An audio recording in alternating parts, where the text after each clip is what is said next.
Hi friends, welcome back to trendy சமையல். இன்றைக்கி நம்ம மளிகை பொருட்கள்லாம் பேக் பண்ண போகிறோம்.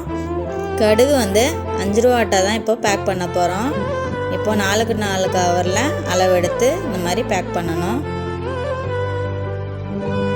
பேக் பண்ணதை ஒன்றா எடுத்து இந்த மாதிரி சீல் பண்ணி வச்சிடணும். அதே போல் இப்போ அடுத்த ஐட்டம் வெந்தயம். அதே மாதிரி 4 கவரில் 5 ரூபாட்டை தான் அதே மாதிரி அளவெடுத்து பேக் பண்ணணும். இப்போது வெந்தயம் பேக் பண்ணதை எடுத்து சீல் பண்ணணும். கடுகு எப்படி நம்ம சீல் பண்ணோமோ அதே மாதிரி ஒவ்வொன்றா எடுத்து இதையும் சீல் பண்ணணும். இப்போ அடுத்த ஐட்டம் சோம்பு தான் பேக் பண்ண போகிறோம்.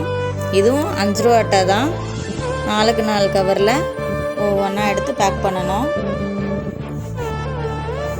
இப்போ பேக் பண்ணது எல்லாத்தையும் சீல் பண்ணணும். அவ்வளோதான் ஃப்ரெண்ட், நம்ம போட்ட பேக்கெட் எல்லாமே கடைக்கு சேல் பண்ணுறதுக்கு அட்டையாக ரெடி ஆயிடுச்சு. இதை மாதிரியே நீங்களும் வீட்டில் ட்ரை பண்ணுங்கள். இனி நெக்ஸ்ட்டு வர எல்லா வீடியோவுமே பிஸ்னஸ் வீடியோஸ் தான் வரும், ரெகுலராகவே வரும். நம்ம சேனலை சப்ஸ்கிரைப் பண்ணுங்கள், லைக் பண்ணுங்கள், ஷேர் பண்ணுங்கள், கமெண்ட் பண்ணுங்கள். தேங்க்ஸ் ஃபார் வாட்சிங் ஃப்ரெண்ட்ஸ்.